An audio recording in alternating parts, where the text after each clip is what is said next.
So hello everyone, myself Advocate Gautam Harswal, legal advisor at Dialyzy. Welcome to Dialyzy. Today in this video I am going to discuss with you basically after appointment of Attorney General of India, who basically the very first thing is who appoints the Attorney General of India. So let's start the discussion without any further delay. Basically we all know the President of India basically appoints the Attorney General of India.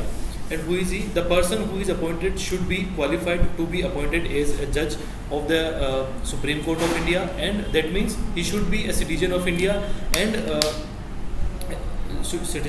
And the second thing is he should also be a judge of or he should be a judge of High Court for 5 years, or an advocate, enrolled advocate or practicing advocate at any High Court for at least 10 years, minimum 10 years, or should be an eminent jurist in the opinion of the President.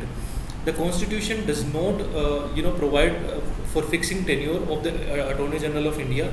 So he holds office during the pleasure of the President. He can be removed by the President of India at any time.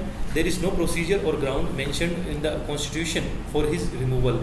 The Attorney General of India receives such remuneration as the President may determine. The Constitution has not fixed any remuneration of the Attorney General of India. So I hope you pretty much clear with the appointment procedure of Attorney General of India. In case of any confusion, any doubt, do let me know in the comment section.